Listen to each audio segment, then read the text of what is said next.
Hey guys, this is Logan Freeman, and this is the LiveFree Investors Podcast. I interview investors and business owners who share investment advice so you too can live free. Today, I'm talking to my friend Harsha. Harsha, in a few sentences, tell us who you are and what you do. Hey, Logan, thanks for having me on the podcast. Really glad to be here. I know we've been planning this for a while. I'm an internal medicine physician, originally born and raised in India, moved here about 10 years ago. I work in Topeka. How long? I think I've been working or I've been kind of interacting with you for the last 2.5 years.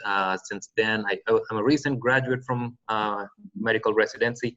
I started investing in real estate about 2.5 years ago. Most of my initial properties, one way or the other, were associated with you, where through your connections put me in the right place.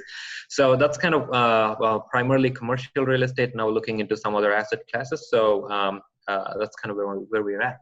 Awesome.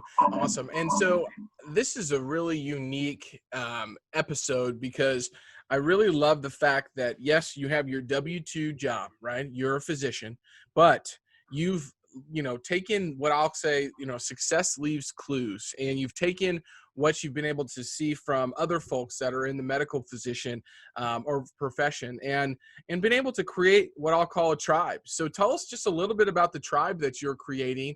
And that's a book that I read from Seth Godin, by the way. It's called Tribes, and it's a fantastic book. But tell me about how you're positioning yourself, the value that you're bringing to your fellow physicians, and what you guys are kind of working towards. Absolutely.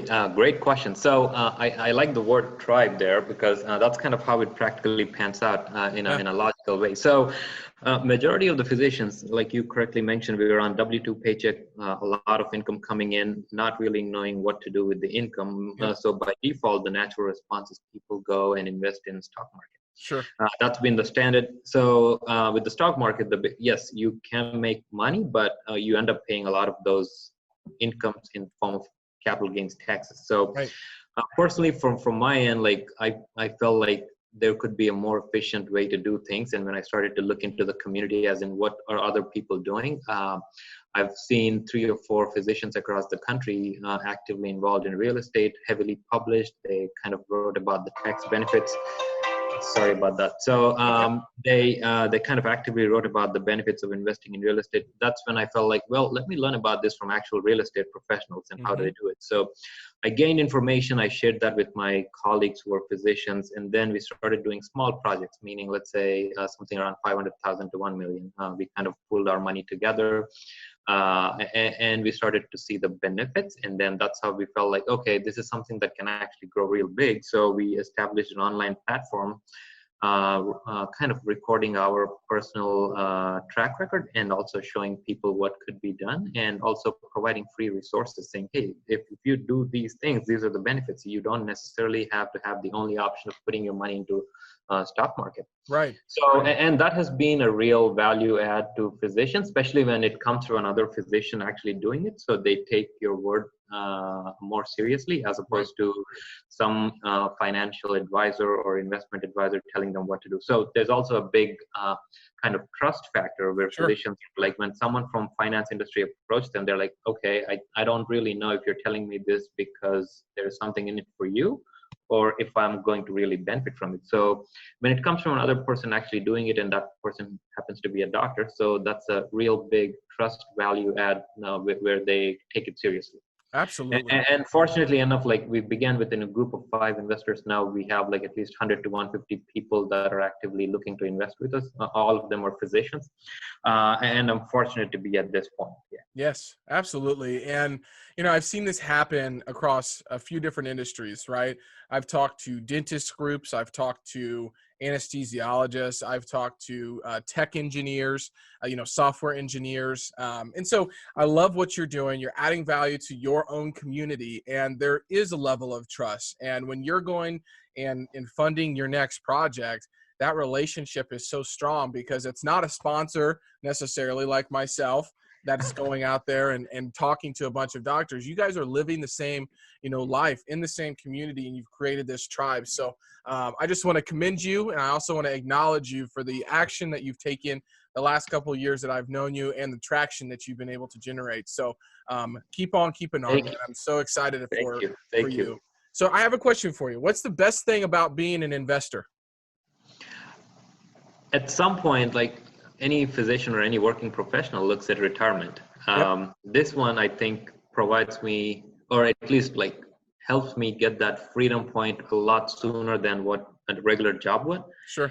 And there are so many physicians today working for the paycheck, meaning if I don't work, I'm not going to get the paycheck. So even though they don't like their job, or even if they are having to work extra hours, they just do it because they need that paycheck. But in that process, there's too much workload. They stop enjoying that work, being a real doctor. Now, I love what I do at the hospital, but there are days when I feel like, oh, I'm being overwhelmed. I feel like I have a couple less patients today, so I can spend more time with them.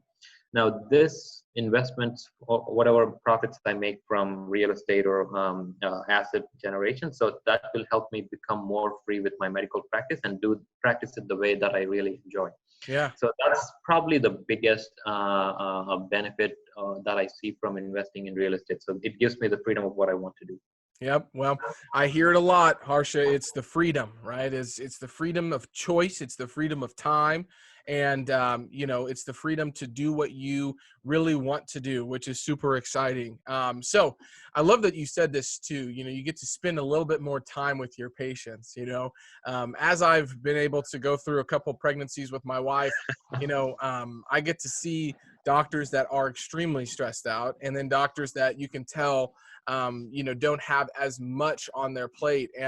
But the good ones always have a full plate, right? I mean, that's just the way it is, Yep. And so it's like this dichotomy, right? Jocko Willink is always talking about the dichotomy of success. It's like the better you become, the more in demand you become.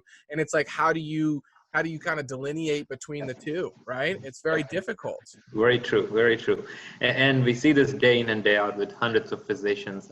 Yes, you're good, meaning you get more workload. The hospital sees that you're good too.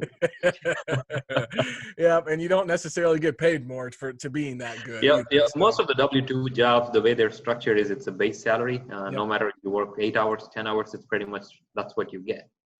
And with physicians, like a part of them, they're so enjoys doing what they do. That's kind of why they get in a way stuck in the hospital, because they love their job. But it comes at a cost of like not being able to spend as many hours with their family at home, not being able to attend their kids' basketball game or baseball game. So those are the sacrifices that go in. And so that's where, like, when I speak to my partners, I was like, well, there is an option where you can be. You can start investing in like whatever you want to, and then gradually cut down maybe half hour every day, 1 hour every day. So it's a slow process, but you can see light at the end of the tunnel much sooner than otherwise. Yeah. I always tell folks, they always ask me, Logan, how do you get up at 4 a.m.? And I said, well, I always wanted to ask you, but now is the right time. Yeah. So I'll give you a tip. So I'm a type of guy that just rips the Band-Aid off and just kind of goes cold turkey or does something and just goes through the suck really, really quickly. But I know not everybody does, process like that. Not everybody figures out to build habits that way. That's just how I do it. However, there is a nice little article I read about, like, if you want to get up earlier every day for 2 months, just set your alarm clock for 1 minute earlier every single day. Right? So if you're at 6 a.m., start with 5:59, 5:58, 5:57. It's just that gradual decrease of sleep, and so that's worked for a lot of folks, I think. So. And how many hours of sleep do you get every night? I get on a minimum 7 hours of sleep. If I get a good night, it's 8, but I don't do well with 6. So 7 is my real sweet spot. And with having, one young child and another one on the way, I might have to get down to 6, but 7 hours is pretty well my minimum right now. And I track it too. I track it with my sleep watch. So with your sleeping watch, yeah. And I'm a night person mostly, so I'm most productive after 11 p.m. until like 2 or 3 a.m. in the morning. Wow. I'm the opposite. You're literally going to sleep and I'm getting up. They're almost, yeah. But see, that's what I love, Harsha, right? It's like there isn't a one size fits all for everybody, you know? Just because I get up early doesn't mean everybody should get up early. Find your sweet spot and where you work the best, where you can get into flow and do that, right? That's so important. I love that you found that out. Yeah.